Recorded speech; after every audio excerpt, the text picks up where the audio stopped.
سلام بینندگان عزیز، امروز چهارشنبه 18 دکبر است. ساعت به وقت شهر پراگ رسیده. حالا فرصت اعلان سرخطی موضوعهای برنامه خبری امروز فرا رسید. شکل کامل این و گزارش‌های دیگر را در برنامه اخبار آزادی ساعت رسایک در پخش مستقیم و هم ثبت آن را در صحیفه آزادی ویدیو در شبکه اجتماعی یوتیوب میتوانید تماشا کنید.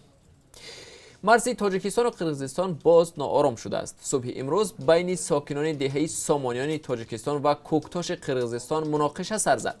تنشی که از جانب ساکنان سر زد و به گفته مقامات بعد تیرپرانی مرزبانان دو کشور باعث شد. طبق خبرهای رسیده از دو طرف مجروحان هستند، از جمله به گفته ماموران بیمارخانه شهر اسفره 3 ساکن این شهر آسیب دیدند. جانب قرقیزستان از مجروح شدن یک کارمند میلیسا خبر می‌دهد. بعد 3 ساعت دیگر در این باره به شما معلوماتی مفصل خواهم داد.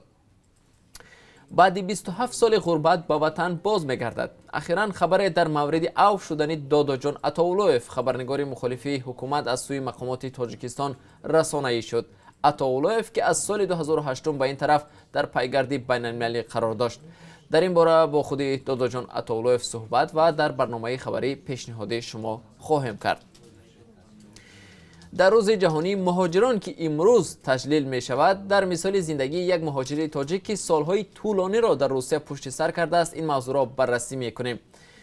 کشور کلیدی مهاجر پذیر برای تاجیکستان این روسیه است. نیروی بزرگی کار تاجیکستان بنابر کمبود کار در وطن به این کشور می رود و با وجود فشار و اذیت مقامات خانواده‌های خود را در این کشور تأمین می کند. زندگی و کار مهاجران در روسیه چندان شفاف نیست و بیشتر آنها کار قانونی ندارند، عاملی که اکثرا پس از آشکار شدن باعث به اخراج آنها می شود. پرزیدنت تاجیکستان ماه اپریل شماره مهاجران تاجیک را در روسیه 480,000 نفر حساب کرده بود. همتای روسیه و ولادیمیر پوتین برعکس مهاجران را 1,200,000 نفر برشمرد. بازگشت به منزل‌ها بعد شکست سلاح به دستان گروه دهشت‌افکن دولت اسلامی در افغانستان، مردم افغان به آهستگی به خانه‌هایشان باز می‌گردند. آنها در گزارش از بیدادگری‌های جنگجویان این گروه تندرو قصه می‌کنند. در سال 2015 داعش ننگرهار افغانستان را بخشی از خلافتش اعلان کرده بود. این گروه مسئولیت ده‌ها حمله مرگبار را بر دوش گرفته است. مقامات تاجیکستان را بازداشت متادون، یک مواد خمارشکن که برای تبابت معتادان مواد مخدر استفاده می شود، در فرودگاه روسیه نگران کرده است. با اطلاع وزارت تندرستی و حفظ اجتماعی تاجیکستان، متادون یاری بشردوستانه لایحه UNDP دفتر رشد سازمان ملل متحد بود که همه ساله به تاجیکستان ارسال می شود.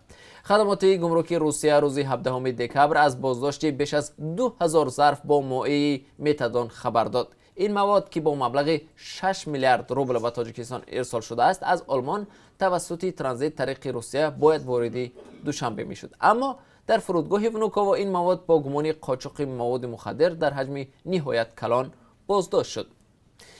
بیننده ارجمند، ما هر لحظه خبر و حادثه های تاجیکستان و جهان را پیگیری میکنیم. در برنامه اخبار شما را با آخرین تحولات جهان آشنا میسازیم. تا کمتر از 3 ساعت دیگر ما را در پخش زنده در صحیفه آزادی ویدیو در یوتیوب و هم صحیفه های رادیو آزادی در فیسبوک و ادناکلاسنیکی همراهی کنید.